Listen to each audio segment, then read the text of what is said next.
João capítulo 1, verso 14. Vamos repetir aí juntos? E o Verbo se fez carne e habitou entre nós, e vimos a sua glória, como a glória do unigênito do Pai, cheio de graça e de verdade. E nós estamos percorrendo o texto do Evangelho de João, visando justamente ver esta visão que João viu.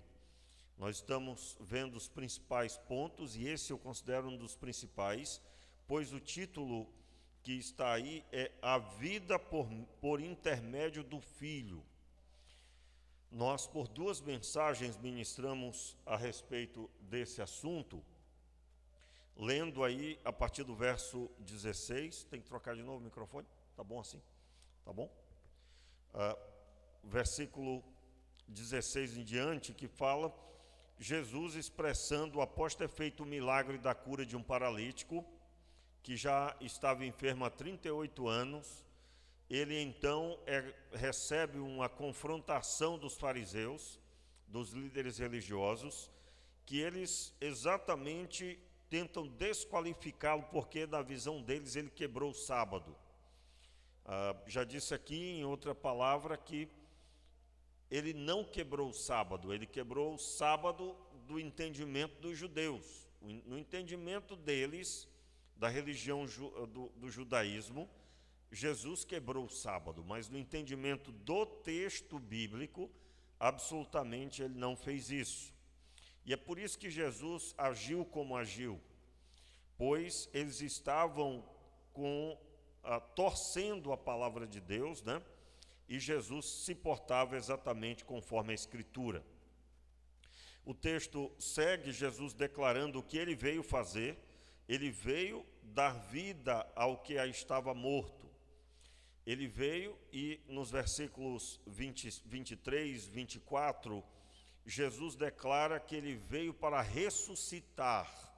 E ele fala tanto da ressurreição, quando aquele que crê, aquela pessoa que ouve a palavra de Deus, crê, ele é ressuscitado dos mortos. Ele passou da morte para a vida. O finalzinho do verso 24 aí, acompanhe. Ele passou da morte para a vida. E depois, no verso 25, ele fala sobre a ressurreição dos mortos. Mortos aí, aqueles que já morreram, que estão enterrados.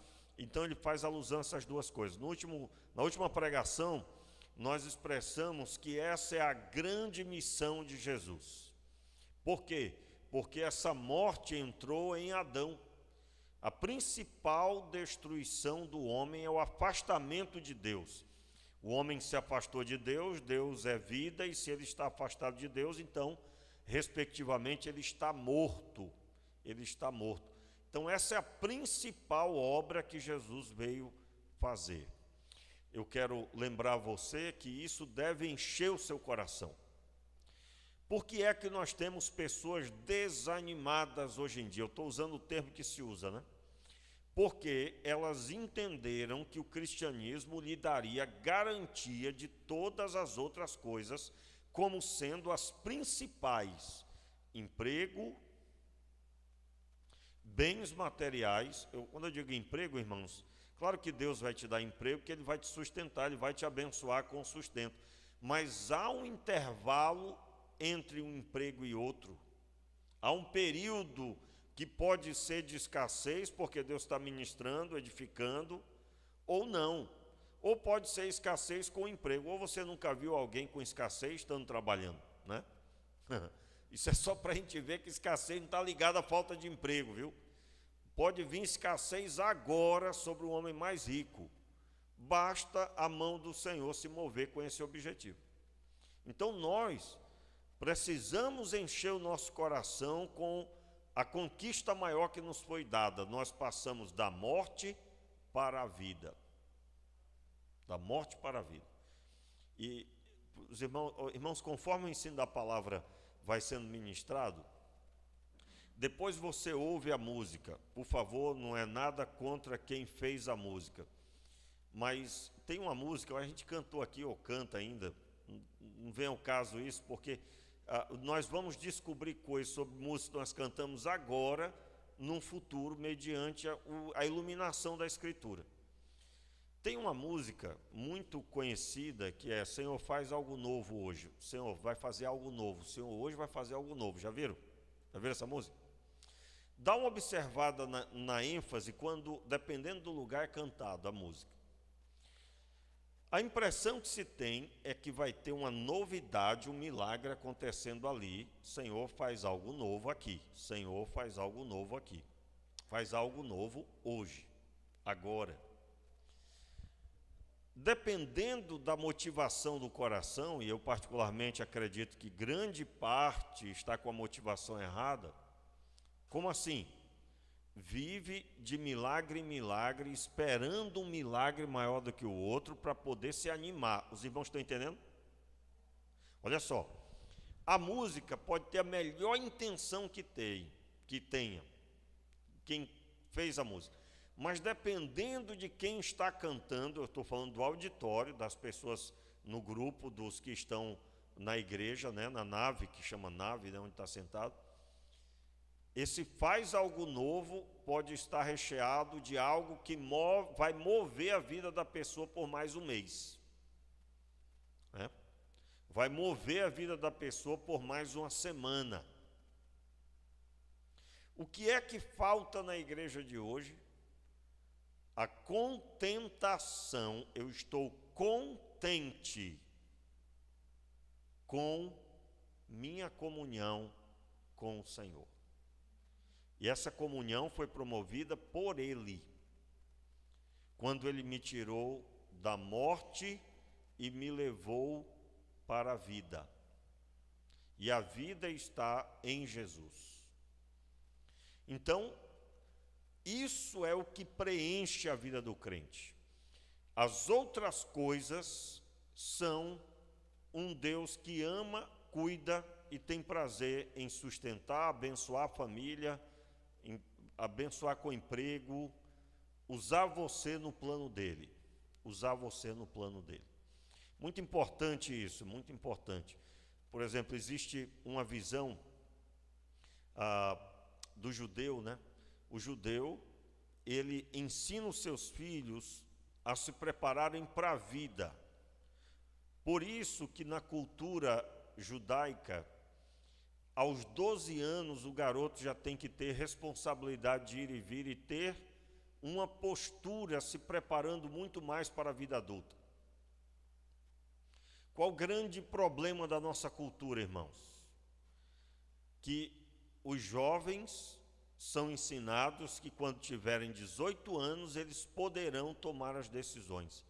Eu pergunto, se não houver uma passagem para aos poucos ir exercendo isso sob supervisão dos pais, o que será de uma sociedade que só pode ter responsabilidade a partir dos 18? A responsabilidade perante a sociedade a partir dos 18. O que será? E aí a resposta está nos jornais e nos noticiários que você tem visto e ouvido por aí. É ou não é? Então, que Deus enche o nosso coração com esse entendimento. E aí, nós percorremos tudo isso e agora o versículo 31, hoje pela manhã eu quero encerrar esse sermão de Jesus, o texto do verso 31 ao verso 47. E eu quero ler com você, eu vou ler aí por partes, são pelo menos aí 5 tópicos, né, que você pode separar do que nós vamos falar. O primeiro tópico compreende do versículo 31 até o verso 34, que é o testemunho, seu testemunho a respeito de si mesmo. O assunto aí é sobre o testemunho a respeito de Jesus. Depois, a segunda parte, o versículo 30, eu comecei falando do 31, aliás, não é 31 ao 34 não, irmãos, desculpa. É o versículo 31 e 32, segundo tópico, o versículo 33 ao 35, o testemunho de João Batista. Aí o terceiro tópico é o verso 36, O quarto tópico, o versículo 37 ao 38, 37 e 38, e o tópico final, o testemunho das Escrituras. Aliás, capítulo 5, verso 37 e 38, é o testemunho do Pai. Depois o testemunho das Escrituras, versículo 39 ao 47, aí a gente encerra. Vamos então para o primeiro tópico. Eu vou ler por tópico, de forma que nós vamos caminhando aí. Aliás, fiz o anúncio por tópico e eu quero ler o texto agora. Vamos ler? Verso 31 em diante. Se eu testifico a respeito de mim mesmo, o meu testemunho não é verdadeiro. Há outro que testifica a meu respeito, e eu sei que o testemunho que ele dá de mim é verdadeiro. Vós mandastes mensageiro a João, e ele deu testemunho da verdade. Eu não recebo testemunho de homem, mas digo isso para que sejais salvos. João era a lâmpada que ardia e iluminava, e vós escolhestes alegrar-vos por algum tempo com a sua luz.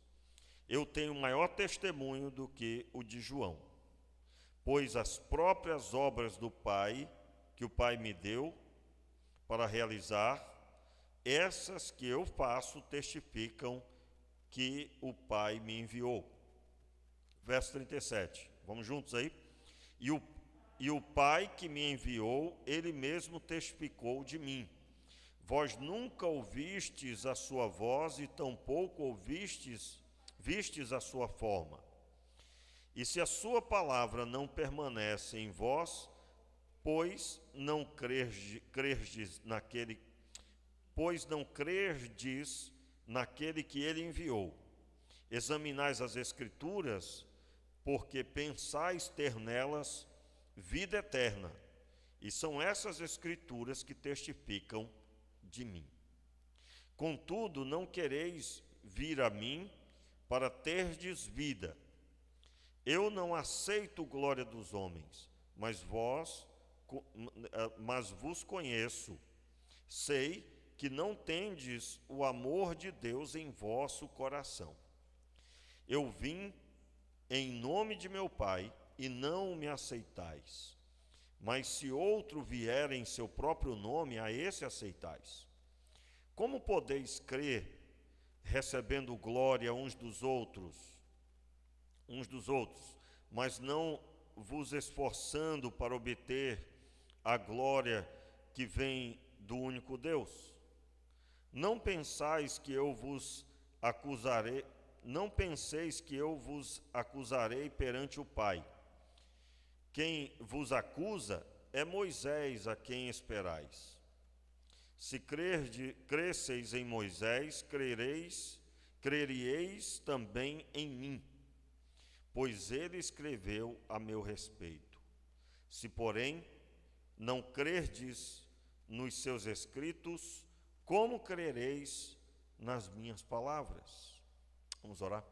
Meu Pai, tenha misericórdia de nós, nos abençoe, nos dê a visão de entendermos a Tua palavra e de aplicarmos aos nossos corações. Oramos assim, Pai, no nome de Jesus. Amém e amém. Vamos rever aí a leitura. Eu vou ler o versículo 30, só para conectar aí com os outros dois versículos. Eu não posso fazer nada de mim mesmo, como ouço, assim julgo, e o meu juízo é justo, pois não busco a minha vontade, mas a vontade do Pai que me enviou. Se eu testifico a respeito de mim mesmo, o meu testemunho não é verdadeiro. Há outro que testifica a meu respeito, e sei que o testemunho que ele dá de mim é verdadeiro. O primeiro tópico, como eu disse, o versículo 31 e 32. Há uma visão bem interessante, primeiro, para poder entender esse contexto aqui, eu preciso entender que assunto é esse sobre o testemunho que eu dou não é verdadeiro, que Jesus mesmo disse, se eu der testemunho de mim mesmo, esse testemunho não é verdadeiro. Porque em outra passagem, Jesus declara que ele dá testemunho de si mesmo e o testemunho é verdadeiro. Nós precisamos primeiro entender aqui, irmãos, qual é o entendimento sobre dar testemunho, porque isso é muito falado aqui no texto. Se eu não entender sobre isso na Bíblia, não tem como eu compreender o que Jesus está dizendo. Então, Jesus está se referindo a uma linguagem de Antigo Testamento, por isso eu quero pedir que você abra a sua Bíblia aí, em Deuteronômio 17, versículo 6. Deuteronômio 17, versículo 6. Quando se encontrar, digam amém. Deuteronômio 17, versículo 6. Por boca de 2 ou 3 testemunhas será morto o que houver de morrer. Por boca de uma só testemunha não morrerá. Ok? Todo mundo observou na sua própria Bíblia, porque está projetado ali, mas é importante você ler na sua tradução. Deuteronômio 17, verso 6. Ok? Então, veja bem, ó. Quando uma pessoa era achada em algum delito para com a lei, em adultério, trabalhando no dia de sábado, cometendo qualquer infração, qualquer quebra da lei, era necessário ter 2 ou 3 testemunhas. O texto bíblico aqui é muito claro. Isso se mantém no Novo Testamento de uma forma geral? Sim, a igreja do Senhor manteve essa orientação. Vamos observar? Veja bem, nós estamos primeiro entendendo como é que funciona o entendimento de testemunho e automaticamente a constatação de que a pessoa desobedeceu alguma palavra de Deus, né? Então, a base é o Antigo Testamento. O povo de Israel aqui, aliás, Jesus está se baseando nesse ensino, Deuteronômio, e que era levado em consideração até aquele tempo. Você deve lembrar, por exemplo, no momento em que trazem uma mulher adúltera perante Jesus, e eles dizem que aquela mulher foi pega em adultério. Eu mesmo já preguei, né? Jesus poderia ter dito ali, onde estão as testemunhas? As testemunhas estão subentendidas no ato de terem trazido a mulher, e havia uma multidão junto. Mas não fica muito claro isso, né? Nós podemos compreender que elas poderiam estar no meio daquele grupo de pessoas, mas não é a ênfase do texto falar sobre o julgamento como era produzido. Certamente, por estar subentendido, e está subentendido porque o assunto não é esse ali. Então a gente pode só subentender que estava já sendo cumprido o texto de Deuteronômio, senão Jesus teria descartado ali a postura deles baseado na falta de obediência ao texto de Deuteronômio. No Novo Testamento nós encontramos o seguinte, abra aí a sua Bíblia em João, o próprio Jesus observa isso, Mateus 18, abra a sua Bíblia aí. Mateus 18, versículo 16.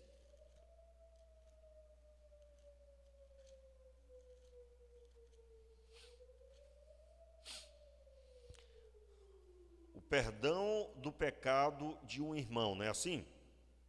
Mateus 18, verso 16.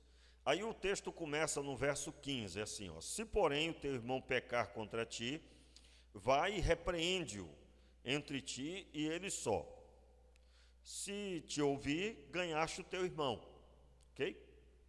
Então a pessoa vai lá a sós, né? E diz, ó, você está errando, você está cometendo pecado. E a pessoa, se ela ouvisse, corrigir, então ganhaste teu irmão.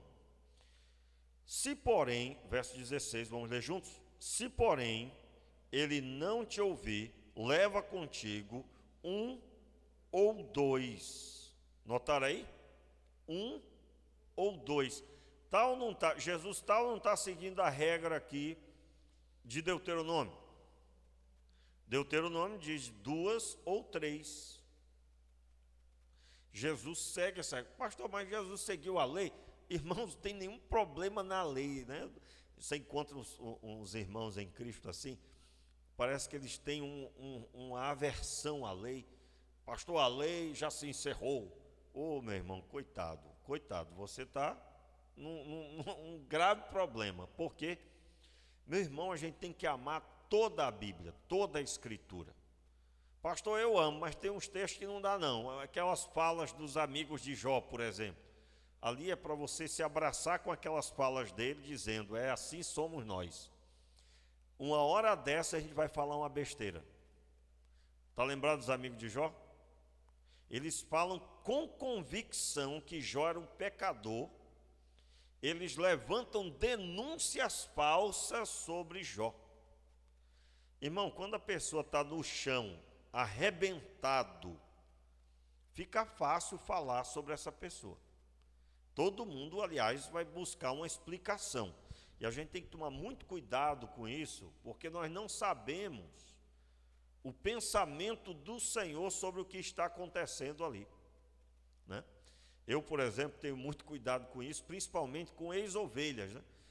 Vamos supor, uma ovelha que me gerou muitos problemas porque não obedecia, então deu muito trabalho. E aí findou saindo da igreja. Aí lá acontece alguma coisa com ela, eu tenho que tomar cuidado. Eu, pastor, estou falando de mim, tá, irmãos? O pastor da igreja.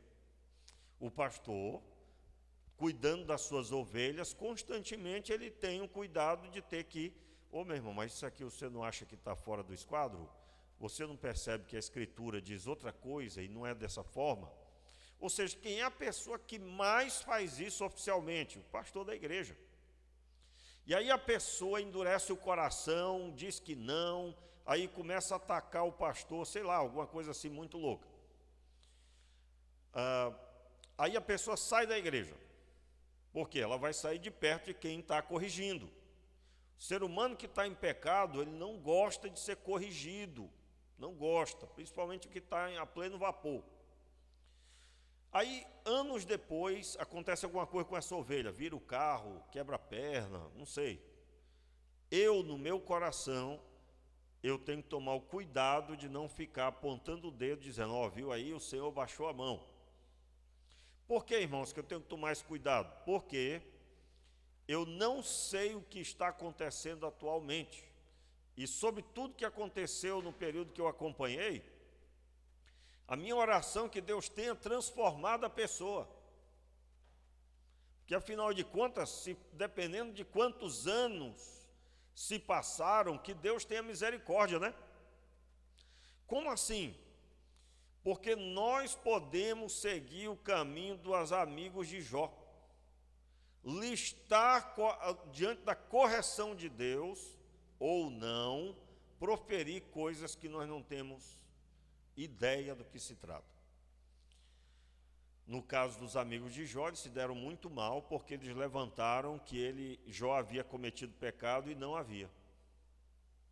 Irmãos, vocês vão encontrar Jó sendo acusado por eles, de pegar terras de órfãos, não ajudar viúvas, ou seja, ele era ladrão e um homem que não tinha obediência para com cuidar das viúvas, não tinha coração, era uma pedra que ele tinha no peito, coração mesmo não, na visão dos amigos de Jó. E aí são muitas questões, né? Muitas questões.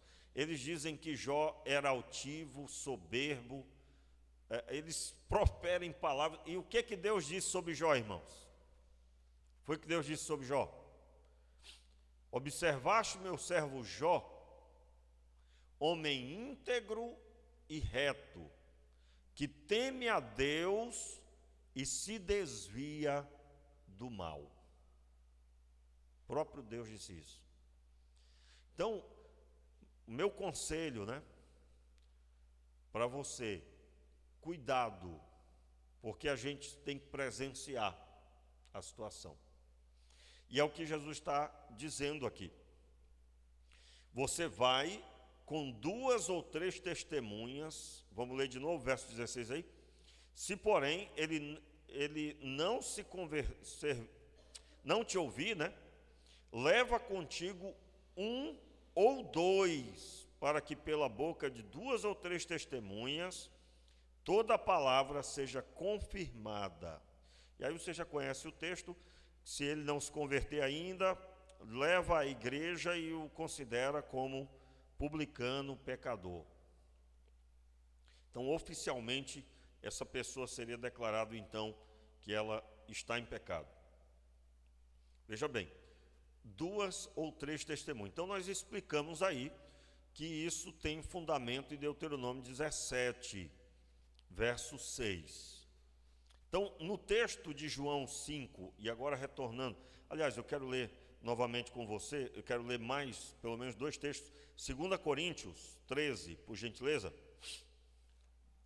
2 Coríntios 13, versículo 1. Encontrou aí, diga amém. Falta só eu. 2 Coríntios 13, versículo 1.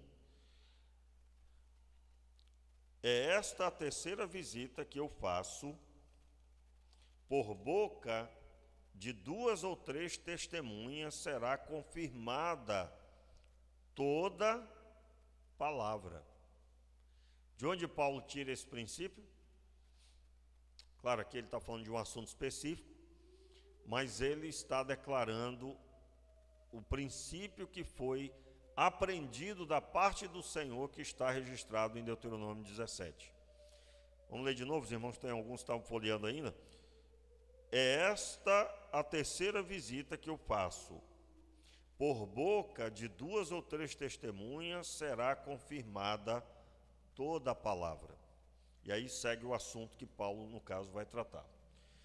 Ainda no Novo Testamento, muito importante esse texto, 1 Timóteo, abra aí.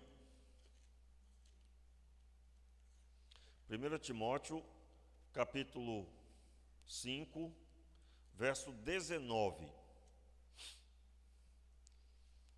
Paulo falando sobre os líderes, né? E como deveria tratar os problemas entre líderes. Se alguma mulher crente tem... Desculpa, eu estou lendo certo. O verso 19, livro 16, né? Isso. Verso 19. Não aceites acusação contra um presbítero, senão com 2 ou 3 testemunhas. Ficou claro aí, irmãos? Não aceites acusação contra um presbítero, senão com 2 ou 3 testemunhas. O texto aí é vários conselhos aos presbíteros. O que é o presbítero aqui na linguagem de Paulo? Presbítero era o ancião, a pessoa já com experiência e que era um pastor, um líder junto naquela igreja ou ligado àquela igreja naquela região. Então, quando houvesse alguma questão dele desobedecer e dar mau testemunho, infligir alguma lei, né?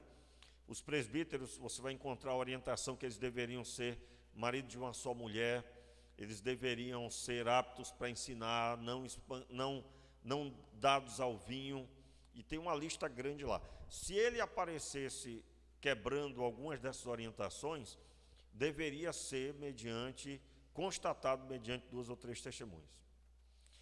Testemunhas são pessoas que conviveram e que viram de perto a situação, ou que presenciaram o fato, ou que conhecem toda a história ao redor daquilo ali. Então, elas são testemunhas genuínas do caso. Ok, gente?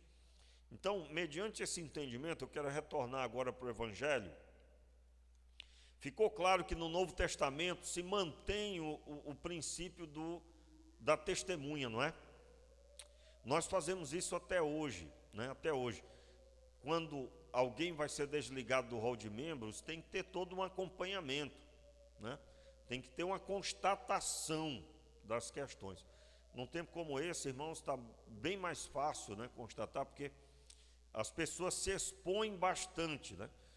Alguém faz uma coisa e põe na internet, e todo mundo está vendo, né? E muitas vezes nem é necessário muito trabalho para saber se é verdade uma coisa, né? E a pessoa, quando confirma, ainda mais. Mas tempos diferentes aí. Voltando para o texto de João 5. O que Jesus está dizendo? Qual é o contexto aqui? O contexto é de não crer.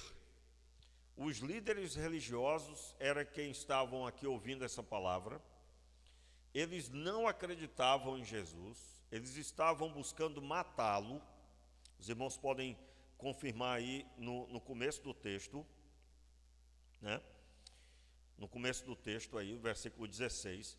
Assim, porque Jesus fazia estas coisas no sábado, os judeus o perseguiram. Verso 18. Por este motivo, os judeus ainda mais procuravam matá-lo. Não só quebrava o sábado, mas também dizia que Deus era seu próprio Pai, fazendo-se igual a Deus. Então, Jesus, eu estou agora voltando aí para o verso 31 e 32. Se eu testifico a respeito de mim mesmo, o meu testemunho não é verdadeiro. Há outro que testifica a meu respeito, e eu sei que o testemunho que ele dá de mim é verdadeiro. Vamos entender o que Jesus está dizendo. Antes, eu quero que você percorra um pouquinho aí para frente, o capítulo 8, no verso 14. Capítulo 8, verso 14. O título aí, a partir do verso 12, é Jesus, a luz do mundo, não é isso? Não é isso, irmãos?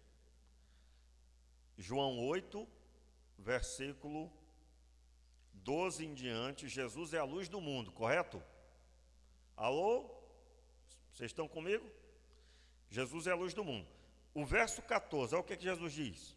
Respondeu Jesus: ainda que eu testifique de mim mesmo, o meu testemunho é válido, pois sei de onde vim e para onde vou.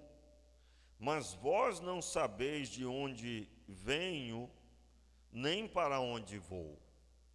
Então, nesse texto, Jesus está dizendo que se ele testemunhar de si mesmo, o testemunho dele é válido. Está correto aqui? Veja bem, Jesus está dizendo que o testemunho dele sobre ele mesmo é válido. Qual é a linguagem dele aqui? Eu mesmo sou uma testemunha das duas ou três. No final nós vamos ver que tem pelo menos quatro testemunhas. Das três testemunhas que o texto, a contextualização que nós fizemos expressa que era necessária, o próprio Jesus é uma. Mas por que no capítulo 5, versículo 31, ele declara que se ele der testemunho a respeito de si mesmo, esse testemunho não é verdadeiro? Ele não está falando sobre a fé dele, ele está falando sobre o que os judeus entendiam que ele era. Ele não era o suficiente para que eles acreditassem. Como assim? Imagine, num tempo como o nosso agora, por exemplo, nós vemos um tempo tão complicado, irmãos. Inclusive eu quero abrir um parênteses aqui e deixar claro isso, porque no começo do culto eu fiz essa oração, né? A Bíblia diz que nós devemos orar pelas autoridades, não é? Não é assim? Aí estou eu aqui na igreja cumprindo essa palavra. Olha como é que o pastor vai orar. Senhor, abençoe o nosso presidente. Aí lá no meio do auditório tem um que não gosta do presidente. Lá vai o pastor orar pelo presidente. Eu não acredito que o pastor está orando pelo presidente. Logo aquele presidente que quer que todo mundo tenha uma arma em casa. Não acredito que o pastor está orando por ele. Veja a que ponto nós chegamos. A forma que essa pessoa ia receber. Irmãos, eu estou falando uma hipótese aqui, está em nome de Jesus, ninguém pensa isso. Amém, queridos? Deus abençoe que não tem essa visão no nosso meio. Mas num tempo onde tem direita e esquerda no meio político, e eu já disse aqui que não existe direita e nem esquerda para o crente, porque o cristianismo está sobre tudo isso, é superior a tudo isso, né? Aí eu falei dos excessos da esquerda e dos excessos da direita. Qual é o excesso da direita que, se você for de direita, você pode cometer? Portanto, não fique na direita e nem na esquerda, seja um cristão bíblico. Qual é o excesso da direita? Entender que a solução para a nação está em um homem. Entenderam aí? Quero deixar claro, irmãos, que a solução para a nação está em Cristo Jesus. Como assim, pastor? Quando uma pessoa se converte, larga o pecado, ela vai e ocupa um lugar público, uma prefeitura, uma cadeira de vereador, um assessor do vereador, né? Porque se o assessor foi encapetado, já viu, coitado do vereador, né? Se um secretário for encapetado, só Jesus na causa, né? Se um ministro for encapetado, só Cristo na situação. Então, ele se converte, para de pecar e passa agora a viver para a glória de Deus. Essa é a solução para a nação. Amém, queridos? É isso que eu creio. Mas no dia de votar, tem que votar em alguém, e é bom que você vote em alguém dentro de um padrão bíblico. Eu preguei aqui umas 5 mensagens antes da última eleição, foi no período para prefeito e vereadores. E eu preguei umas 5 mensagens sobre o crente e essa decisão, né? Na época eu até disse, o Calígula era contra os cristãos e tal, só que ele não foi eleito no voto. E se hoje fosse votar, você vai votar no Calígula? Não, nenhum cristão votaria, né? Sim, voltando aqui no assunto. Aí eu estou aqui cumprindo a orientação que eu devo orar pelas autoridades. E aí eu tenho que tomar 1000 cuidados aqui com a oração para ver se não chateia alguém que não gosta do presidente. Ó. Você sabia disso? Que é assim? E aí talvez a pessoa até pense, eu não volto mais nessa igreja que o pastor fala de política. Irmãos, vamos rir para não chorar, né? Vamos rir para não chorar. Aí eu digo, vem cá, eu vou cumprir o que a palavra de Deus diz, o escritor, o apóstolo Paulo escreveu, e é a palavra de Deus. Eu vou cumprir isso ou não? Sim ou não, irmãos? Então eu devo fazer exatamente assim. Pastor, mas o senhor podia mudar a fala. O senhor, por favor, não diga o meu presidente, porque aí todo mundo interpreta que o senhor é eu não vou falar essa palavra aqui, né? O senhor é ista, né? Entenderam? Irmãos, podia ser alguém considerado da esquerda. Eu ia orar aqui, Senhor, abençoa a minha presidente, porque afinal de contas você não é brasileiro? Quantos aqui são brasileiros aí? Um ou outro está em dúvida, hein? Todo mundo é brasileiro. Então, quem estiver na cadeira de presidente, seja quem for, você pode desgostar, não existe essa palavra, né? Mas você entendeu. Você pode odiar a pessoa, odiar não, porque você é crente, né? Odiar não, porque você é crente. Mas, se você tiver qualquer pensamento contrário, eu quero dizer que ainda assim é seu presidente. Porque ele está ocupando oficialmente a cadeira, ou ela, né? Porque no passado recente era ela. E se alguém lembra aqui, o pastor Renato orava do mesmo jeito. Tá certo? E a Bíblia diz assim, orai pelas autoridades para que sobrevenha sobre vós um tempo, para que vocês tenham sossego, uma vida sossegada. Aí eu estou citando isso só para dizer para vocês que a nossa cultura, o tempo que nós vivemos, está tentando como é que eu posso dizer? Amordaçar a Escritura e os pastores no púlpito. Amordaçar como? Eu não posso cumprir certas orientações, porque eu tenho que sempre estar com o texto expressando. Irmãos, eu estou orando aqui, irmãos, pelas autoridades, mas porque a Bíblia diz, viu, irmãos? Viu? Porque aí, sim, agora pode. Pode continuar, pastor, pode continuar. Que doideira, né, irmãos? Que tempo difícil. Do mesmo jeito, eu não posso aqui do púlpito dizer, irmãos, vamos orar pelos casais. Num tempo como esse, que casais está complicado, já não é mais o casal Adão e Eva, porque para muita gente outros formatos são casais também. E aí na pregação a gente tem que tomar cuidado para não dar a entender uma coisa que não é. Né? Uma outra visão, mas é uma realidade. Então, por que eu estou citando isso? Jesus, quando estava pregando esse sermão, ele pregava para um grupo que era, hoje seria alguém que se opõe, né? Vamos supor, você tem um candidato de um lado que é de direita, e aí o público dele é só oposição a ele, seria o de esquerda.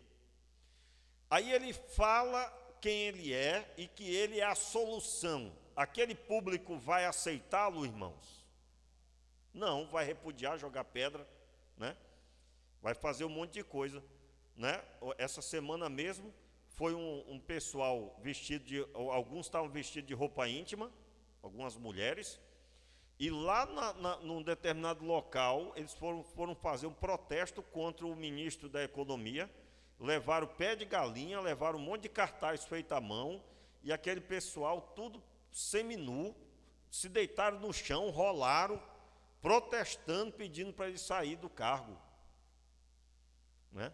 Aí vai eu ou qualquer outra pessoa dizer, rapaz, para com isso aí, não faz isso não. Esse pessoal ia aceitar? Não ia aceitar. Né? Não ia aceitar. Se lá chega o próprio que eles estavam protestando, eles iam aceitar, irmãos?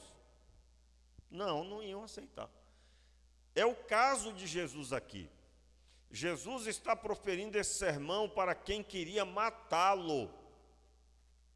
E aí ele está dizendo, o entendimento do verso 31 é, se eu testifico a respeito de mim mesmo, o meu testemunho não é verdadeiro. Ele está se referindo ao que eles acreditavam. Os irmãos estão entendendo? Por isso do risco. Se você não procura entender o que Jesus está dizendo, para quem ele está dizendo, qual é o contexto do que ele está falando, você pode chegar a um ponto da sua cabeça, dar um parafuso, dar uma entortada. Pastor, João 8,14 diz que o testemunho de Jesus é verdadeiro a partir do testemunho dele. Quem ele é, ele afirma, e ele mesmo é testemunha disso. Das 2 ou 3 testemunhas, ele é uma. Mas neste texto ele diz que ele não é verdadeiro se ele dá testemunho de si mesmo. Ele está dizendo o que os judeus acreditavam a respeito dele. Quero trazer uma lembrança aqui aos irmãos, que quando o público não estava de verdade querendo ouvir Jesus, Jesus contava parábola. E ele só explicava a parábola para os discípulos, ou quem realmente quisesse ouvi-lo. O que o texto está nos mostrando é que Jesus está repetindo as palavras deles, que eles acreditavam. Verso 32. Há outro que testifica a meu respeito, e eu sei que o testemunho que ele dá de mim é verdadeiro. Quem é essa pessoa? Verso 33. Vós mandaste mensageiro a João, e ele deu testemunho da verdade. O que Jesus está dizendo aqui é a respeito de João. João testificou a respeito de Jesus. Lembra quando disseram para João: tu és o que havia de vir? E aí João disse: não, mas aquele que me mandou batizar disse que aquele qual eu vir o Espírito Santo pousar sobre ele, esse é o Cristo. E João, ele deixa muito claro: eu sou a voz que clama no deserto, endireitai o caminho. Ele veio preparar o caminho para o Messias. Ele é o arauto que anuncia o rei. Aquele que anuncia o rei, né? Você vai encontrar, por exemplo, nas cerimônias da sala real, quando o rei iria entrar diante dos seus súditos, havia um arauto que o declarava, né? Dependendo da cultura, batia um bordão no chão para chamar a atenção e então proferia que o rei estava entrando. João Batista era esse arauto, e quando o texto diz que ele veio preparar o caminho, é porque a sua pregação era para chamando o povo a arrepender-se dos seus pecados. E quando Jesus aparece pregando, ele declara a mesma coisa. Ele chama o povo ao arrependimento dos seus pecados. Logo quando ele sai do deserto, depois de ser tentado 40 dias, ele diz: arrependei-vos, pois, e convertei-vos, pois está próximo o reino dos céus. Essa pregação era nova? Não, João Batista já havia iniciado a preparação para que ela fosse recebida. Não é? Muito bem, continuando aí, Jesus profere sobre João Batista, versículo 34 agora: eu não recebo testemunho de homem, mas digo isso para que sejais salvos. Veja que havia o interesse aqui da pregação para que houvesse salvação no meio daqueles homens. João era a lâmpada que ardia e iluminava a voz. João era a lâmpada que ardia e iluminava, e vós escolhestes alegrar-vos por algum tempo com a sua luz. Como assim vós escolhestes alegrar-vos por algum tempo com a sua luz? Porque você está lembrado lá, principalmente o texto de Lucas, né? João Batista, ele vê os líderes religiosos vindo para se batizar, e ele declara: raça de víboras, quem vos ensinou a fugir da ira vindoura? Por que a ira vindoura? Eles tinham torcido a palavra de Deus, eles tinham acrescentado coisas aos mandamentos do Senhor. Há uma linguagem figurada, não é literal, né? Por isso que a gente fala figurada, né? Mais ou menos isso, que na época de Jesus, pelo menos 600 novos mandamentos foram acrescentados.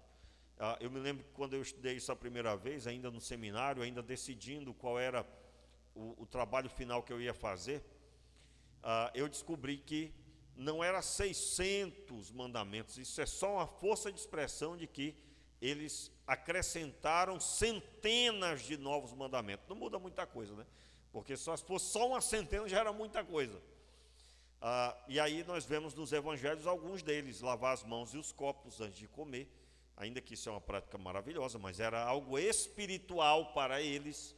Se alguém não fizesse, estava quebrando a lei do Senhor. Você vê hoje que não tem muita diferença do ser humano. Onde tiver um ser humano, irmãos, vai ter isso, sem judaísmo mesmo. Você vai encontrar religiões que padrões não podem ser quebrados. E aqueles padrões é algo espiritual. Tem uma vestimenta de crente, tem um cabelo de crente, né? Você vai encontrar alguém dizendo que tem que ter um pano na cabeça quando estiver dentro da igreja. E aí vai. Tira esse padrão, acabou-se a vida espiritual da pessoa. Você vai encontrar que um pastor deve usar gravata. Se ele não usar gravata, a pessoa olha de banda. Tem que usar terno. Se não usar o terno, tem uma coisa errada. E assim vai.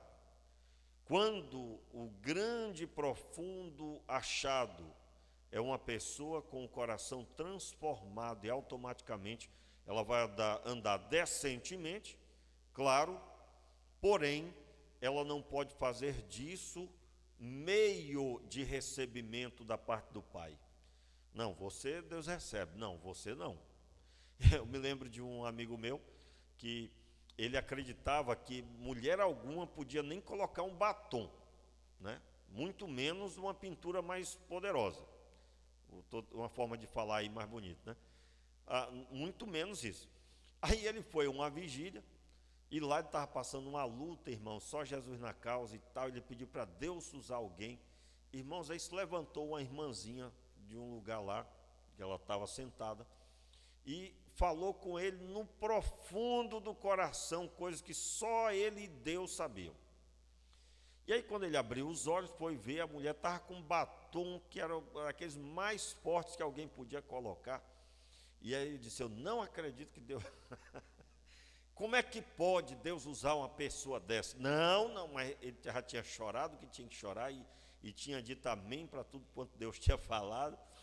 E ele ficou numa crise, não era eu não, tá, irmãos? Que às vezes a pessoa conta, um amigo meu, um amigo meu e tal, era você, rapaz, né? Então, ele ficou em crise, porque ele disse, não, como é que pode? Uma mulher dessa Deus não vai usar, né? Então, irmãos, isso não é novo, essa história aí de eleger um padrão X.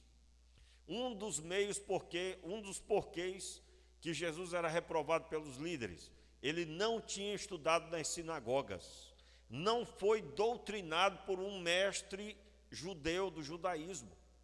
Você vai ver nos evangelhos, um deles cita, eu não me recordo agora qual deles, mas cita que quem é este que nós não conhecemos?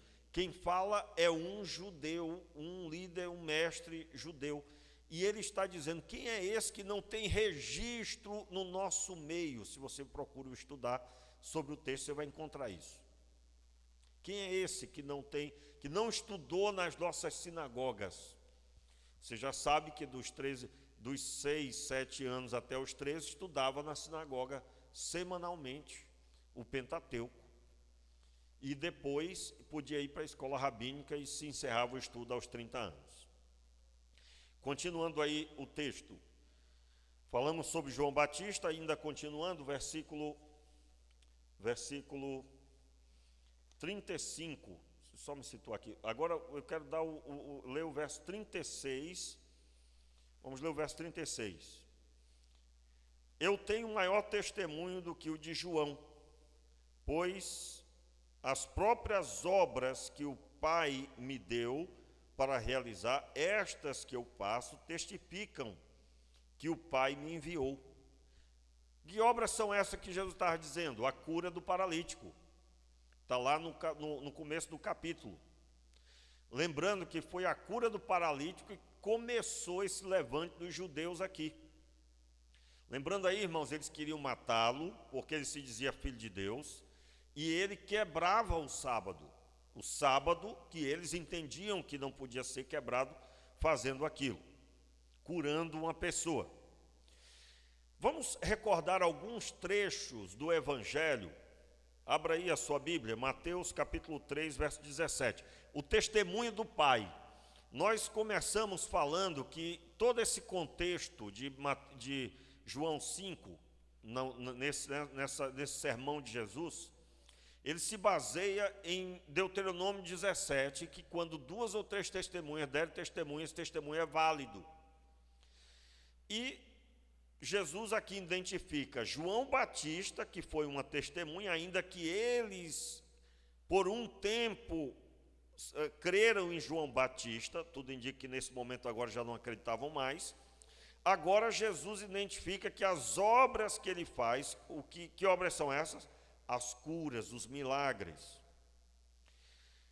O texto de Mateus 17 é o primeiro versículo que cita o testemunho do Pai. Diz assim: e desceu uma nuvem que os cobriu com sua sombra, e saiu da nuvem uma voz que dizia: este é o meu filho amado, a ele ouvi. Qual é a linguagem que Deus está usando aqui, irmãos? Levando em consideração o que ele mesmo ensinou. com o testemunho de 2 ou 3 testemunhas, aquilo que está sendo dito sobre aquela pessoa é válido. Irmãos, observem bem aqui que Deus enche o seu coração de anseio de conhecer sobre a Escritura total. Porque existe um estigma sobre a leitura de Levítico, por exemplo. Levítico, Êxodo, Deuteronômio, Números. Quando chega na lei, a pessoa já dorme. Deixa eu explicar para você acordar como é que você vai ler com vontade. Por que está escrito aquelas orientações? Você tem que buscar saber. Você precisa. Então Deus criou um formato para que ninguém injustamente fosse condenado.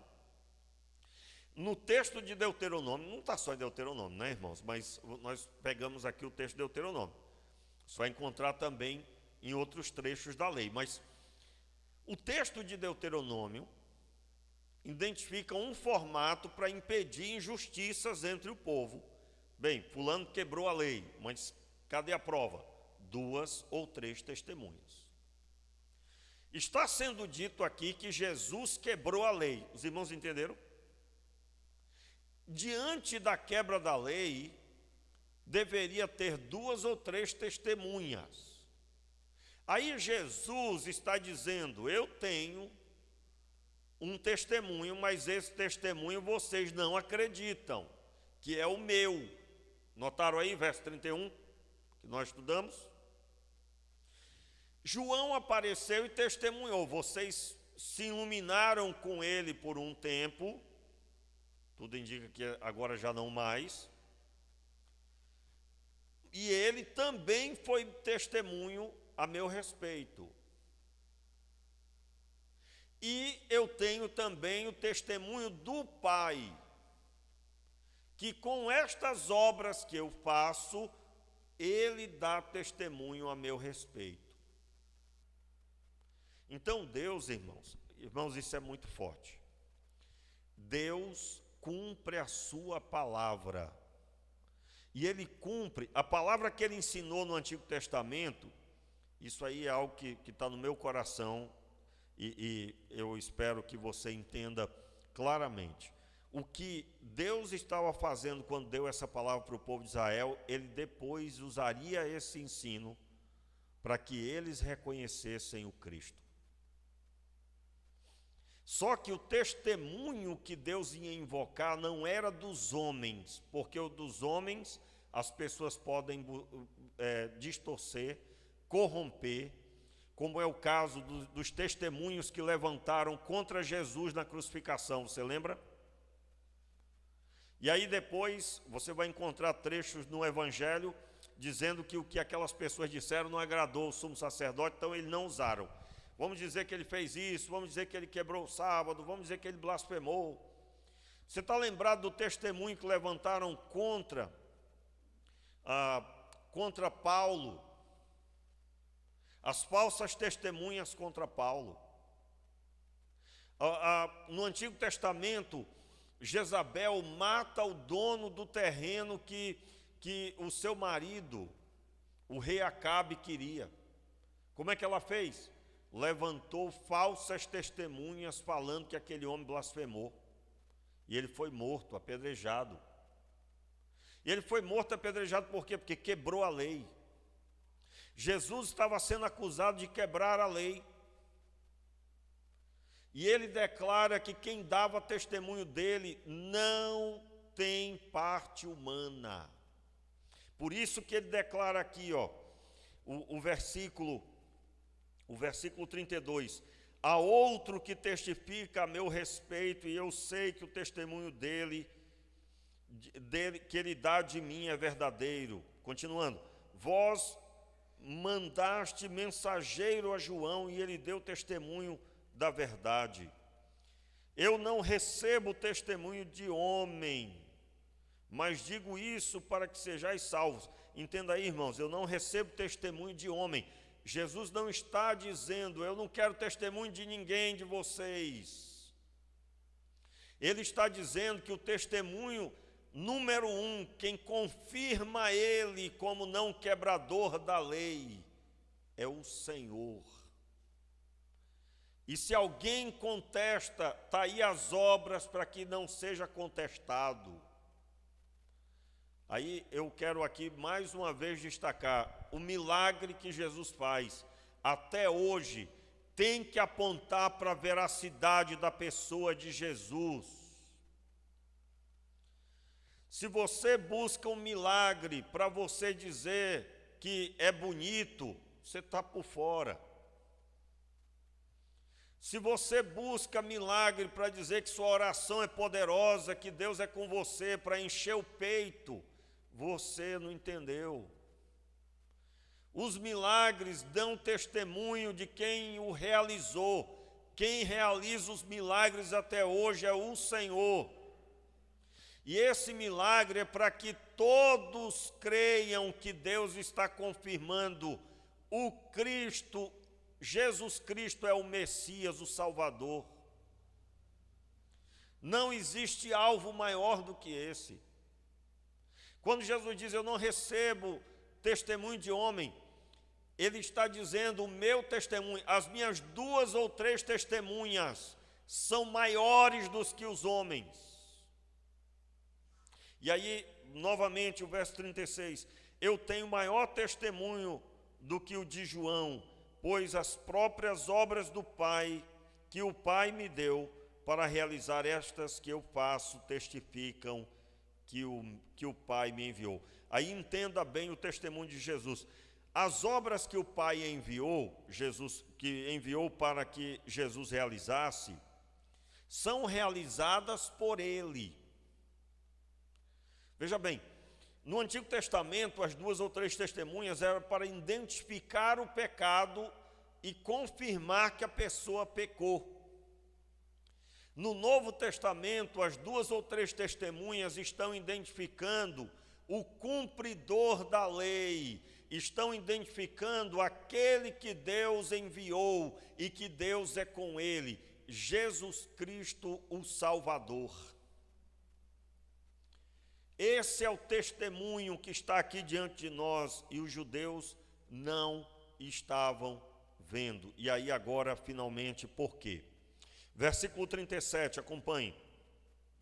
E o Pai que me enviou, Ele mesmo testificou de mim. Vós nunca ouvistes a sua voz, tampouco vistes a sua forma. E aí, o próprio Pai testemunhou a respeito de Jesus, nós lemos Mateus 3, verso 17. Eu vou acrescentar aí Marcos 9, verso 7, que diz sobre o mesmo texto, e desceu uma nuvem que os cobriu com a sua sombra, saiu da nuvem uma voz que dizia, este é o meu Filho amado, a ele ouvi. Mateus 17, versículo 5, quando na transfiguração, Mateus 17, versículo 5, a segunda vez que Deus dá testemunho de Jesus, e estando ele ainda a falar, eis que uma nuvem luminosa os cobriu, e da nuvem saiu uma voz que dizia, este é o meu amado Filho, a quem me comprazo, escutai-o. Escutai-o. Texto de Mateus 17, 5. Muito forte, né, irmãos? Muito bom. Então, esse é o testemunho de Deus a respeito de Jesus. E Deus testemunhou a respeito de Jesus, confirmando Jesus como o autor da vida, o Senhor, cheio de vida, a verdade, por meio das obras que ele fazia, que o Pai mandou, conforme lemos. E veja que Jesus identifica agora, irmãos, ele vai identificar para os judeus o testemunho das Escrituras que apontam para ele. Conforme já lemos o verso 37, o Pai que me enviou, ele mesmo testificou de mim. Vós nunca ouvistes a sua voz, tampouco vistes a sua voz, a sua forma. E a sua palavra desculpe, irmãos, e a sua palavra não permanece em vós, pois não crerdes naquele que ele enviou. Examinais as Escrituras, porque pensais ter nelas a vida eterna. E são essas Escrituras que testificam de mim. Eu quero aqui chamar a sua atenção para esse trecho. Jesus identifica que eles liam a Escritura porque entendiam que nela haveria de ter vida eterna. Se eu for narrar aqui, né, irmãos, como é que eles liam, havia uma rigorosidade enorme. Por exemplo, um judeu facilmente iria proferir para você salmos e salmos, como se estivesse lendo na sua frente. Salmos e salmos. Os textos principais de Isaías poderiam ser proferidos sem medo algum, sem nenhuma restrição. E eles repetiam e repetiam. Os escribas, então, nem se fala. O texto bíblico, Jesus identifica que eles examinavam com a intenção de serem salvos, porque entendiam que nelas estavam a vida. Agora identifique, observe aqui.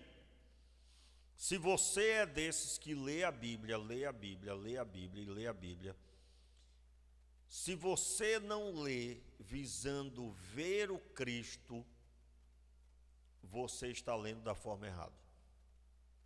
E eu vou dizer para você que nós temos um número grande de pessoas lendo a Bíblia de forma errada. É claro que eu estou falando da minha percepção pessoal e daquilo que eu sinto em Deus e proferir aqui para você. Como assim? Nós temos um número grande de pessoas que abrem a Bíblia e, ao terminar de ler capítulos, se sente tendo pago a dívida. Já li a Bíblia hoje. Graças a Deus, hoje eu li a Bíblia.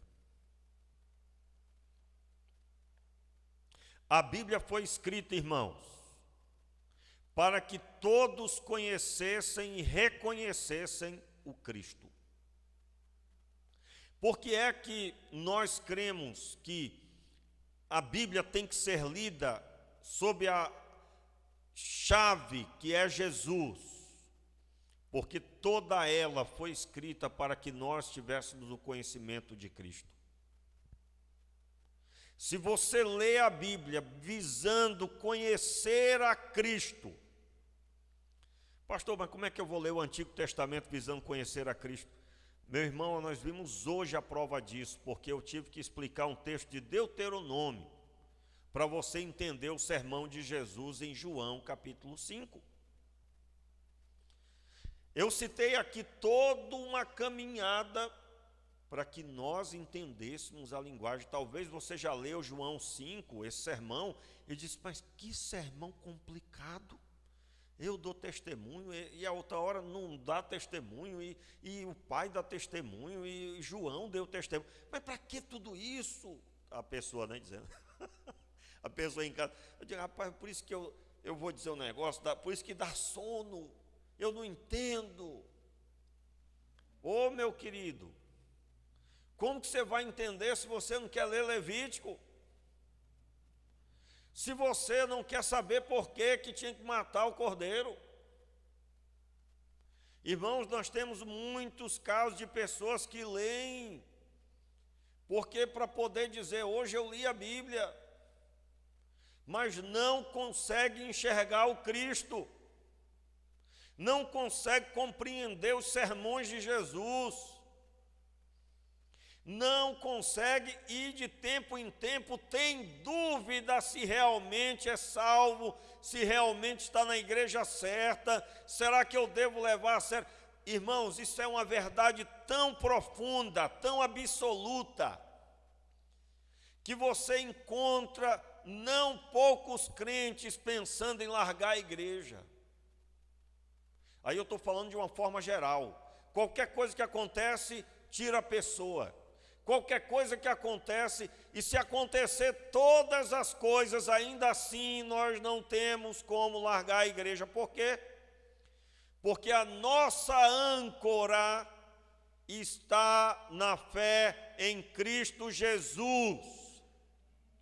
Quando você vê alguém se desviando pelos maus testemunhos, pelos erros cometidos pelos homens, você vai descobrir que essa pessoa tinha fé nela nos homens.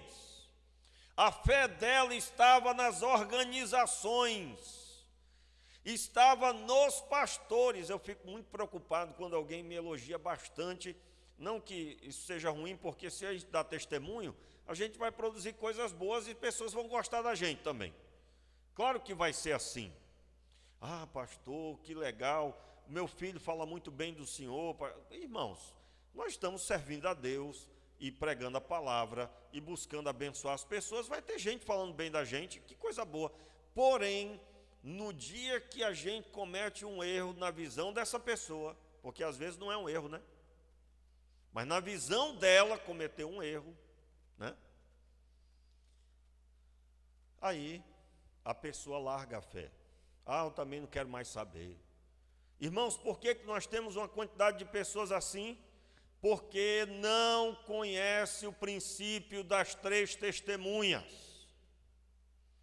As 3 testemunhas, 2 ou 3 testemunhas que a Bíblia aponta, não são testemunhos de homem, ainda que Jesus falou aqui de João Batista, mas o testemunho veio do céu. Quando alguém cometia uma quebra da lei, tinha 2 ou 3 testemunhas, mas Jesus estava cumprindo a palavra. E o Pai deu testemunho de que ele estava cumprindo, porque o Pai reuniu pessoas ao redor de Cristo. João 17, Jesus disse: Senhor, eu cuidei deles conforme tu mandaste, e eu dei a eles a palavra que tu me destes. Jesus seria o local de reunião dos santos. A pessoa dele é o grande foco da igreja. E meus irmãos, eu estou falando de uma obra que é feita no profundo da alma. Não é uma obra feita pela mente humana. Sim, pastor, eu entendo que Jesus é o Senhor da minha vida. Irmãos, isso aí, quando desce para o coração, pode acontecer o que for, pode todos te deixarem, pode a pior catástrofe acontecer, você vai dizer: Jesus é Senhor da minha vida, e Ele continua sentado no trono. Essa experiência se conquista com caminhada de fé, com vida no altar, estando constante na presença do Senhor. Quem nunca viu, irmãos, eu já passei cada uma, né? No decorrer da caminhada, eu já tive pessoas chateadas comigo porque achou que eu não deveria me intrometer na vida dessa pessoa. Ora, veja, se nós somos uma família e eu fui posto para cuidar de um rebanho, como posso eu chegar e dizer para a ovelha: olha, eu não vou falar com você e nem vou cuidar de você, e se tiver que bater com cajado, não posso, porque você não deixa. Irmãos, o pastor das ovelhas tem que cuidar das ovelhas. E eu estou falando de forma humana, né? Porque eu só posso chamar para conversar. Só Deus pode ir no profundo da alma. Só o Senhor. Mas no que diz respeito ao meu trabalho, que é um trabalho limitado, porque ele é feito no campo humano. Quando eu digo humano, é físico, né? Eu falo, a pessoa ouve, ela fala, eu ouço. Mas Deus não, Ele vai no profundo da alma, e essa obra é feita 24 horas por dia. Essa obra, sim, ela é completa. Você vai sair daqui, não vai ouvir minha voz mais, mas a de Deus permanece com você. Então é sobre isso que eu estou falando. Essa obra é firmada em Deus, para a glória de Deus. Então, o que Jesus está dizendo é que eles liam a Escritura, mas não tinham interesse de conhecer o Cristo. O Cristo estava diante deles e eles não conseguiam perceber isso. O versículo 39, para encerrar, vamos lá. Examinais as Escrituras, porque pensais ter nelas a vida eterna. E são essas Escrituras que testificam de mim. Contudo, não quereis vir a mim para terdes vida. Eu não aceito glória dos homens, mas vos conheço. Sei que não tendes o amor de Deus em vosso coração. Irmãos, como que Jesus identifica não ter o amor de Deus em vosso coração? Olha só o amor de Deus. Porque Deus amou o mundo de tal maneira que deu o seu Filho unigênito, para que todo aquele que nele crê não pereça, mas tenha vida eterna. O amor de Deus no Antigo Testamento está no proferir de Deus, que ele enviaria um homem que resolveria a vida dos pecadores. Esse homem teria um reino semelhante ao do rei Davi. A diferença é que o seu reinado não teria fim. A diferença é que esse homem viria para reinar e ele resolveria os pecados dos homens. Ele resolveu como? Dando a sua vida para receber toda a carga de pecado, ao ponto de que ele fosse morto por eles. Eles não conseguiam perceber isso, porque eles não entenderam o amor de Deus, portanto o amor de Deus não estava em seus corações. Eles estavam voltados para manter os seus padrões religiosos e esqueceram que todo padrão religioso da lei, entre aspas, foi levantado para apontar para o Cristo. E eles transformaram os padrões religiosos maiores do que o Cristo que apareceu. Continuando, versículo 42, versículo 43, o 42 mesmo.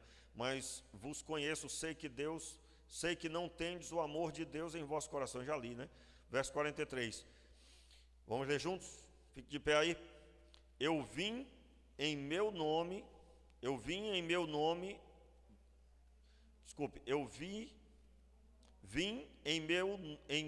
de meu Pai, desculpa, irmãos.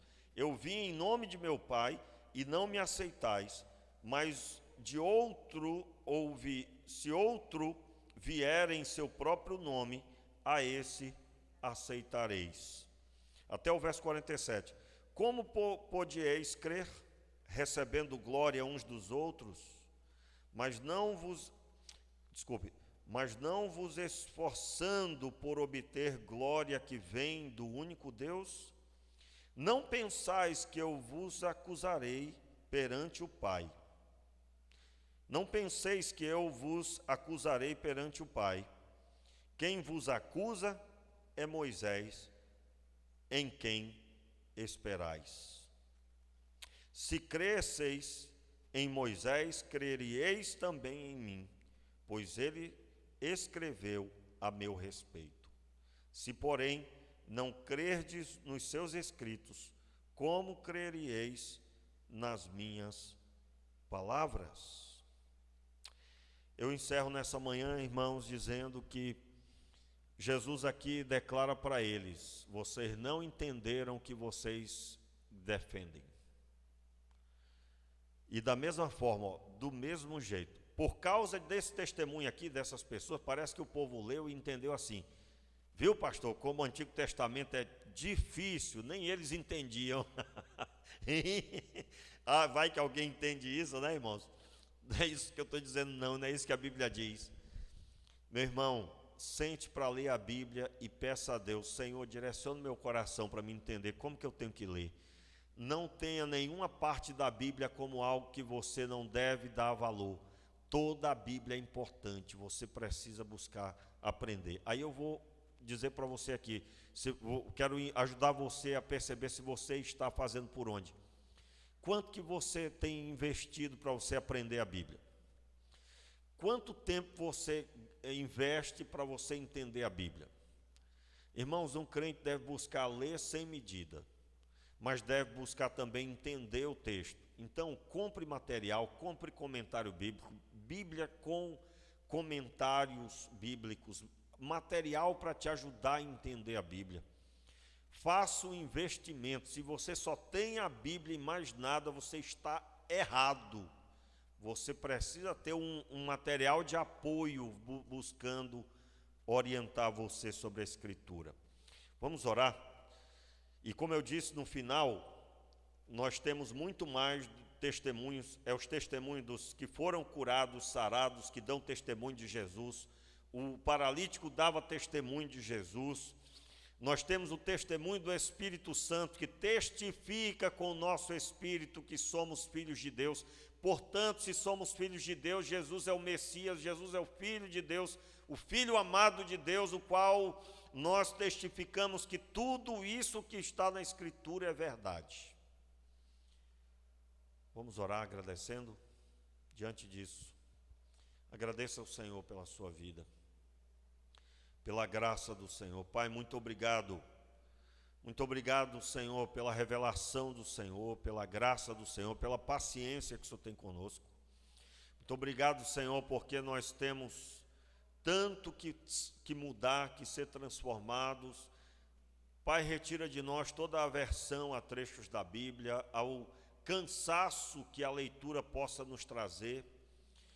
Pai, enche o nosso coração de anseio por Ti, de forma que ao ler a Tua palavra, nós venhamos a ter exatamente o que o Senhor deseja para nós, a revelação do Cristo vivo, a revelação do Filho de Deus, nítida, clara, e a nossa vida seja firmada no Cristo vivo, que ressuscitou ao terceiro dia e está sentado à destra do Pai.